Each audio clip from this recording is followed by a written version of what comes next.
I like to think I know my stuff when it comes to RPGs, but just mention Falcom to me and I curl up into a ball. Trying to trace the lineage of the Legend of Heroes series, the Dragon Slayer series, the Ys series, and how they all twist and turn throughout early Japanese PC hardware and revisions of untranslated versions. It's enough to make my brain run out of my ear.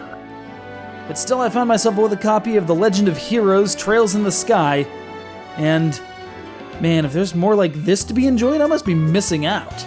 I can't think of the last time a game just completely blindsided me like this, but I get the feeling it was Monokemi. And I like being blindsided by awesomeness. I'm just lacking historical context for once.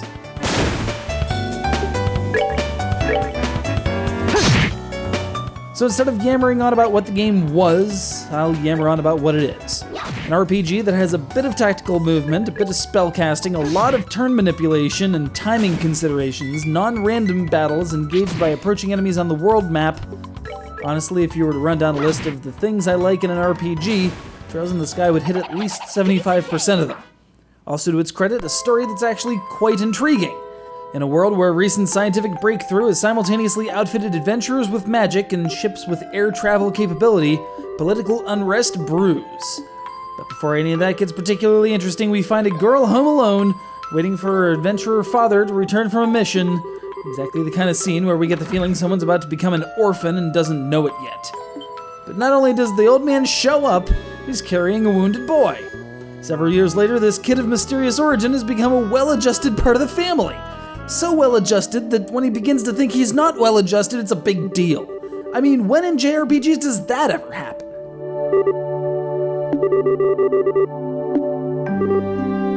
The gameplay of Trails in the Sky toes the line of overcomplicated without really stepping over.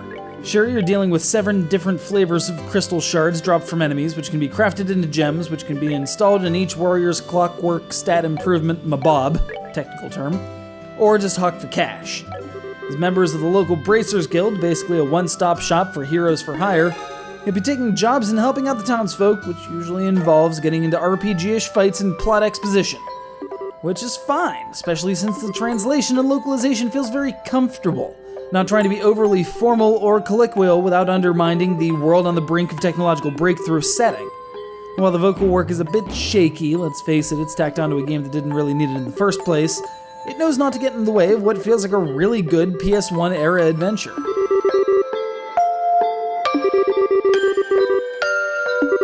And then the battle. You got a bar along the left side indicating turn order, and with the occasional icon indicating which turns are going to get guaranteed critical hits or some free healing or other beneficial effects. Trick is, those bonuses are locked into that particular turn, not whoever's taking it.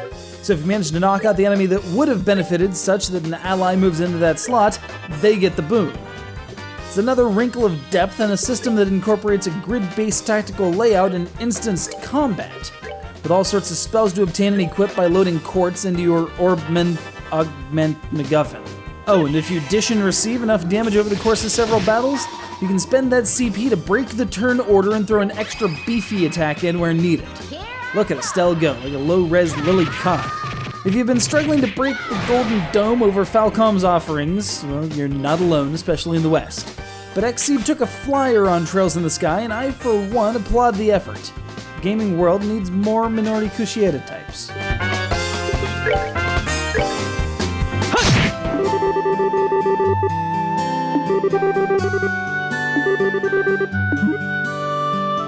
Huh.